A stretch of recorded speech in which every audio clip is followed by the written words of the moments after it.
And then we had a lot going on, so it was getting harder and harder, to put the time in. And someone just was like, "Oh, why don't you, judge or be an inspector at fights, at amateur fights or stuff like that?" And I was like, "Okay, that sounds cool. I'll be, still be at the fights." And then I went and took this course, and I was in New Jersey, and there was this old referee, Donnie Caroline. He reffed a bunch of my kickboxing, MMA fights and stuff. Donnie Caroline? Yeah. He passed away a few years ago, and he was like, you'd be really good at reffing. You'd be really good at reffing. So I got my chance to ref, a few amateur fights, and it kind of just took off from there. And he was pretty supportive during the amateur part of it. Were some of those early bouts tough, or was it tougher to referee then? Like, is it something that gets easier over time? What? Yeah, I would always, I compare it to, and I don't know if it's a good comparison, but it would be like being a brain surgeon. Like, you're not going to be as good as you're going to be 10 years, but no one could die. Yeah. Pretty, right? Pretty simple, right? And so you learn lots and lots of little things. And so you're saying, so you're not going to be as good as you're going to be later, but as long as you don't let somebody die. Yeah, you got to, stop the fight when it's supposed to be stopped, and, and then the rules, it all comes in as you go.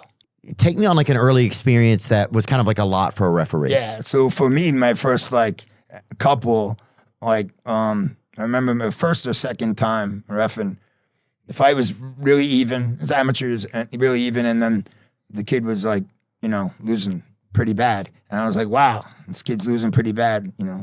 This fight should be stopped. And I was like, oh no, that's me. And and I stopped it. And then kind of from there, you're like, yeah, you're the one in there, because you're up close and you have to adapt into a referee. At first, I came out from fighting, so my mentality was like a fighter. Like, as a fighter, I didn't always agree with the referee. It's a good point, because as a fighter, you have you're just doing your thing, and especially at the high level, like this is it's their health, their lives, their livelihood, and all the dedication in the world, that it takes. So, they're on a different journey that day than I am. For sure. And are there fighters that will tell you, they'll come up to you before a bout and say this is do not do this or do this? Yeah, you'll get, do not. And then I just let them talk, and then I, do my, whatever my criteria is. I don't change it. You can't? No, you can't. You don't change it. Is there one fighter that's do not for anything? Is there somebody that's just let me go to the end of the road every time? Somebody that stands out? Because it's kind of... No, there's been not to name any, but a lot of times when they say don't stop this, they usually you end up stopping it. It's weird, or they'll tap or something. They'll be like, wow, and especially when they say oh, I'm willing to die or whatever.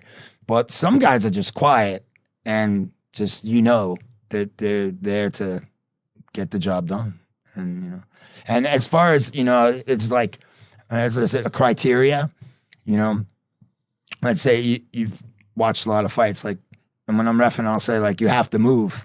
And if they fit that criteria, if they're defending and they can move, it's a fight. My main thing, as